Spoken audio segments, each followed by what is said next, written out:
के अनुसार सर्वजीत जी के लिए सबसे बड़ा चुनौती क्या है गया में?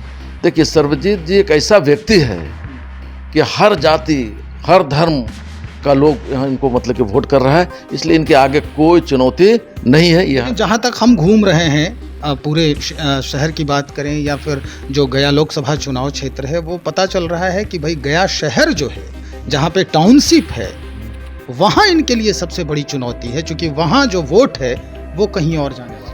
जो पिछली बार इनको चुनौतियाँ रही और जो इतिहास रहा है गया टाउन का, इस बार बिल्कुल ख़त्म हो जाएगा और राष्ट्रीय जनता दल ललटेन छाप इंडिया गठबंधन वहाँ से भी लीड करेगी। ये मैं आपको एकदम चैलेंज कर रहा हूँ आपके चैनल के माध्यम से। 19 तारीख को जो पहला चरण का फेज का चुनाव है गया में, उसमें सारी जातियाँ, मैं अगड़ा मैं पिछड़ा, यहाँ कोई लड़ाई उड़ाई नहीं है। यहाँ 3 लाख वोट से कुमार सर्वजीत जी जीतने जा रहा है। 3 लाख वोट पर यह भी तो हो सकता है कि 5 किलो अनाज जो है वो हावी हो जाए। लोग अपने आप को ठगा महसूस कर रहे हैं। 5 किलो अनाज दे के आप भिखमंगा बना दिया है, अपने आप को प्रूफ कर दिया है कि यहाँ 80 करोड़ जनता मतलब कि भिखमंगा है और भीख मांग के खाने के लायक है। आप उसको विजन आपका नहीं है, आप उसको मतलब कि नौकरी देते, उसको अपने पैर पर खड़ा करते, उसको उद्योग उसी चीज़ का उद्योग लगाते जहाँ सारे गरीब गुरबा मतलब काम करने का काम करते। आप तो देश को बेचने का और लोगों को मतलब कि, और 5 किलो अनाज में क्या होता है जी, एक तरफ 5 किलो आप अनाज दे रहे हैं और दूसरी तरफ गैस सिलेंडर मतलब कि 1200 रुपये का दे रहे हैं। नमस्कार, आप देख रहे हैं चौकस भारत में, आपका दोस्त ब्रजेंद्र। भाई गया लोकसभा जो चुनावी क्षेत्र है वो अभी सरगर्मी है उसके, चूंकि पहले चरण में ही वोटिंग होनी है। 19 तारीख को वोट है और आज प्रचार प्रसार का आखिरी दिन है। कहा यह जा रहा है कि भाई गया एक ऐसा क्षेत्र है जहां प्रचार और प्रसार अगर होता है किसी का भी, तो यहाँ एक अलग हवा बन जाती है।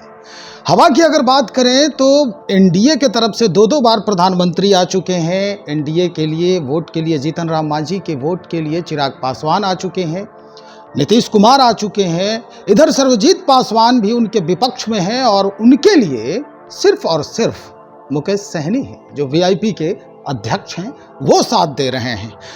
लेकिन कई मसले हैं, कई मुद्दे हैं गया को लेकर, कई ऐसे सवाल खड़ा हो रहे हैं जहन में कि भाई गया में आखिर किसकी जो है डफली बजेगी और कौन राग अलापता रहेगा। इस बाबत आज बातचीत करेंगे। हमारे साथ महताब आलम साहब हैं, आरजेडी के वरीय नेता हैं। आलम साहब, सबसे पहले तो ये जानना है कि मांझी जी एक तरफ कह रहे हैं कि ये मेरा आखिरी चुनाव है। आखिरी चुनाव मतलब कि एकदम अंतिम पायदान पे हैं। इधर सर्वजीत जी जिनका बैकग्राउंड ही राजनीति रहा है, उनके पिताजी भी गया के मशहूर नेतृत्व जनप्रतिनिधि रहे हैं। क्या लग रहा है आपके जहन में, कौन सी बात है कि क्या होने वाला है? देखिए, गया लोकसभा लोकसभा निर्वाचन क्षेत्र में मैं आज यहाँ 20 दिन से पार्टी द्वारा लगाया गया हूँ और 20 दिन से मुस्तकिल मैं यहाँ कैंप किया हुआ हूँ और गया का पूरा मतलब कि एक एक चप्पा चप्पा, एक एक गांव में घुमा हूँ। लोगों में मतलब कि भारतीय जनता पार्टी के प्रति और जीतन राम मांझी के प्रति खासकर बहुत आक्रोश है, बहुत आक्रोश है। मैं इस बार देख रहा हूँ कि जबकि नरेंद्र मोदी को लोग खास के राष्ट्रीय मतलब कि राजनीति में और जो देश का भी मतलब कि हालात चल रहा था, उससे मद्देनज़र अब जो देखते हैं, कल जो मतलब कि नरेंद्र मोदी की रैली हुई, उसमें मतलब कि क्या हुआ वो भी आप भी जान रहे हैं, मैं भी जान रहा हूँ, बिल्कुल फ्लॉप हुआ। दूसरी चीज़ है कि मतलब कि जो इनका अलायंस है नीतीश बाबू से, वो भी कल नहीं आए। और यहाँ जीतन राम मांझी के समाज के लगातार 33 साल से गया पार्लियामानी हल्का का ये लोग नेतृत्व कर रहे हैं। अब विकास के नाम पर जीरो है, गया टाउन का बुरा हाल है, जाम से लोग परेशान हैं। इस सब के देखते हुए जनता बिल्कुल उबक गई है, अब बदलाव चाहती है। दूसरी तरफ कई लोगों ने हमको बताया कि एक तरफ थका हुआ व्यक्ति है और एक तरफ नौजवान व्यक्ति है, और नौजवान वो भी इंजीनियर है, काफ़ी विजन है इसके अंदर और वो इतने प्रूफ करके दिखाया है। बोध गया से विधायक के 2 बार लगातार रहे हैं और इन्होंने दिखाया है कि हाँ बोध गया को चमका के। दूसरी इस बार भी जो कृषि मंत्री रहे 17 महीना, 350 करोड़ का 300 करोड़ का लगभग टनकुप्पा में इन्होंने एक्सेलेंट मतलब कि जो कृषि का मतलब कि बड़का जो यूनिवर्सिटी खुलवाने का काम किया। 150 मतलब जो कम 12 चट्टी में 150 कोड़ दिया, जो मतलब कि आपको कम पानी में कैसे मतलब कि खेती की जाए। इस सब पर बड़ा विज़न है इनका और बहुत काम करना चाहते हैं ये व्यक्ति, तो लोग जानते हैं इसको। अब जितेंद्र राम मांझी इनके आगे आज के डेट में कुछ, उनको तो घर पर रहना चाहिए, वो गार्जियन है। अब उनको मतलब बात थका जो है हुआ वो समझ में नहीं आ रही है। जो सबसे अहम बात है कि भाई इनके तरफ से प्रचार प्रसार करने के लिए इतने बड़े बड़े लोग आ रहे हैं। सर्वजीत जी के लिए सिर्फ 2 व्यक्ति, तेजस्वी और ये सहनी। क्या आरजेडी या और जो अलायंस हैं आप, क्या उनका कोई बड़ा नेता नहीं है जो यहाँ प्रचार प्रसार? आपको याद होगा 20 के विधानसभा में यहाँ से 32 हेलीकॉप्टर पटना से उड़ती थी, यही एनडीए का, और तेजस्वी यादव का सिंगल एक मतलब कि हेलीकॉप्टर उड़ता था। अब पूरे भारत के मतलब प्रधानमंत्री से लेकर गृह मंत्री से लेकर सारे मंत्री को लेकर जितने नेताओं को सबको धराशाही करते हुए राष्ट्रीय जनता दल 1 नंबर की पार्टी बनी और उसको मतलब कि साजिश के तहत साजिश रच के मतलब कि सत्ता से दूर रखा गया, जो आप लोग सारा मीडिया से लेकर आम आवाम सारे लोग जानते हैं। आपके अनुसार सर्वजीत जी के लिए सबसे बड़ा चुनौती क्या है गया में? देखिए, सर्वजीत जी एक ऐसा व्यक्ति है कि हर जाति हर धर्म का लोग यहाँ इनको मतलब कि वोट कर रहा है, इसलिए इनके आगे कोई चुनौती नहीं है। यहाँ जहाँ तक हम घूम रहे हैं पूरे शहर की बात करें या फिर जो गया लोकसभा चुनाव क्षेत्र है, वो पता चल रहा है कि भाई गया शहर जो है, जहाँ पे टाउनशिप है, वहाँ इनके लिए सबसे बड़ी चुनौती है, क्योंकि वहाँ जो वोट है वो कहीं और जाने वाला है। जो पिछली बार इनको चुनौतियाँ रही और जो इतिहास रहा है गया टाउन का, इस बार बिल्कुल वो खत्म हो जाएगा और राष्ट्रीय जनता दल ललटेन छाप इंडिया गठबंधन वहाँ से भी लीड करेगी। ये मैं आपको एकदम चैलेंज कर रहा हूँ आपके चैनल के माध्यम से। मांझी जो जीतन राम मांझी जी हैं या सर्वजीत जी हैं, क्या एक दूसरे के वोट पर सेंधमारी करने में ये हो जाएंगे, सक्षम होंगे? देखिए, मांझी, हमको नहीं लगता है कि मांझी जी हमारे यहाँ जो भी वोट है उसको मतलब कि एक भी मतलब कि तोड़ पाएंगे, इसलिए कि उनका अपना मतलब कि इतना खराब मतलब कि परफॉर्मेंस है, पिछले इतिहास जो है, जो यहाँ मुख्यमंत्री भी हो रहे हैं बिहार के। मतलब मांझी जी जितने भी मांझी लोग हैं इस क्षेत्र के, क्या सर्वजीत जी को सपोर्ट करेंगे इस बार? क्योंकि जातीय समीकरण बड़ा हावी हो जाता है आखिरी चरण में। देखिए, बिल्कुल उसको मतलब कि टूट चुका है। जब यहाँ मतलब राष्ट्रीय जनता दल के नेता आदरणीय तेजस्वी यादव जी बेरोजगारों के रोजगार की बात कर रहे हैं, दे के प्रूफ करा रहे हैं, आज जितना नौजवान युवा है सब तेजस्वी यादव का मतलब कि नाम जान रहा है। उम्मीद है उसको कि अगर इस व्यक्ति को लाएंगे तो ये मतलब कि जो वादा करता है उसको पूरा करता है।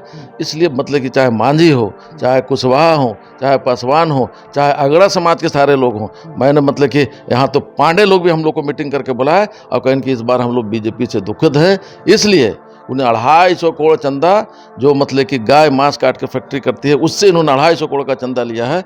हम लोग ऐसा नहीं जानते थे, इसलिए सारा पंडा से लेके ब्राह्मण समाज से लेके सारे लोग कुमार सर्वजीत को मदद कर रहे हैं। और देखिएगा आप 19 तारीख को जो पहला चरण का फेज का चुनाव है गया में, उसमें सारी जातियाँ, मैं अगड़ा मैं पिछड़ा, यहाँ कोई लड़ाई उड़ाई नहीं है। यहाँ 3 लाख वोट से कुमार सर्वजीत जी जीतने जा रहा है। 3 लाख वोट पर यह भी तो हो सकता है कि 5 किलो अनाज जो है वो हावी हो जाए। लोग अपने आप को ठगा महसूस कर रहे हैं। 5 किलो अनाज देके आप भिकमंगा बना दिया है, अपने आप को प्रूफ कर दिया है कि यहाँ 80 करोड़ जनता मतलब कि भिकमंगा है, अब भीख मांग के खाने के लायक है।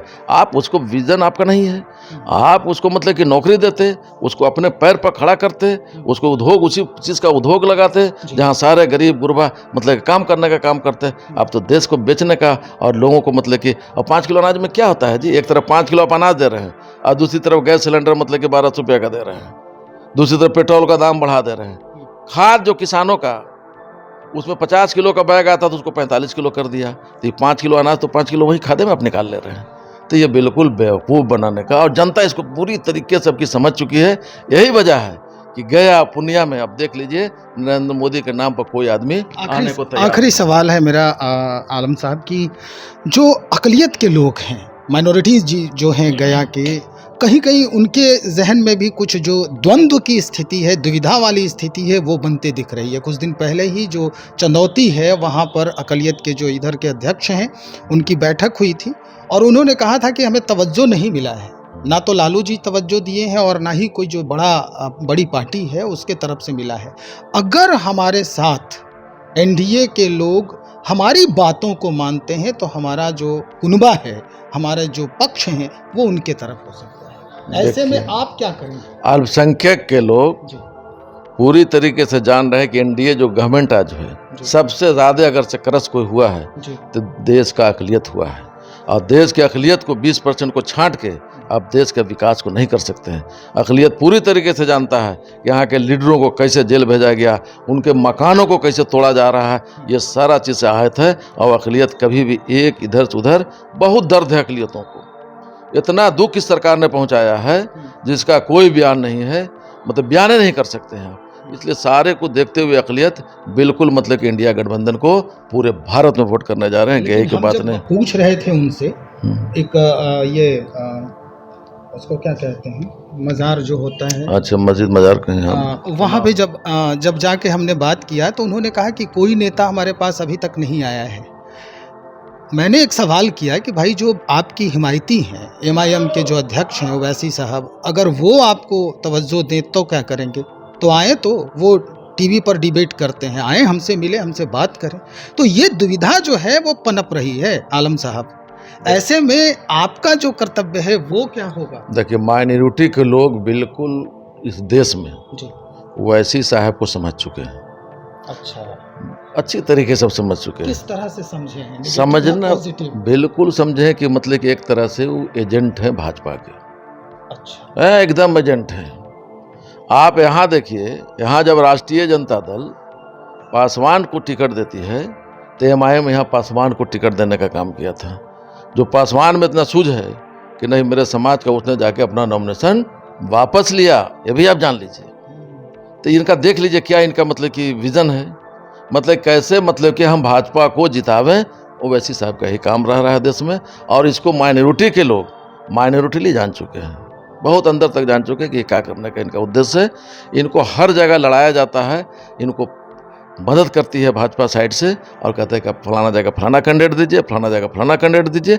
इस तरीके से करके जो सेकुलर वोट है उसको इसके माध्यम से तोड़वाने का काम किया जा रहा है। ओवैसी साहब कोई फैक्टर अब इस बार नहीं है। कितने वोट से जीतेंगे आप? 3 लाख वोट से कुमार साहब जी जीतने जा रहे हैं। चलिए, बहुत शुक्रिया जानकारी देने के लिए। हमारे साथ मेहताब आलम साहब आरजेडी के कद्दावर नेता हैं। भाई स्पष्ट कर दिया इन्होंने, 20 दिन से खुद ये कैंपेन कर रहे हैं बोध गया में जो गया लोकसभा चुनावी क्षेत्र है वहाँ पर, और जिस तरह से इन्होंने हमारे साथ बातचीत की है इससे स्पष्ट हो रहा है कि काफ़ी यकीन हो रहा है सर्वजीत पासवान को लेकर कि भाई अगले जो संसदीय रिजल्ट होगा यहाँ के लोकसभा चुनाव का, इसमें सर्वजीत पासवान ही यहाँ के जनप्रतिनिधि बनकर भारतीय जो पार्लियामेंट है, हमारा संसद है, वहाँ जनप्रतिनिधि का प्रतिनिधित्व करेंगे। और क्या कुछ बातचीत हुई वो तो सुना ही, दोहराने की ज़रूरत नहीं है। लेकिन एक अहम बात आपसे हम ज़रूर कहेंगे कि हमारे इस बातचीत के ऊपर आपका एक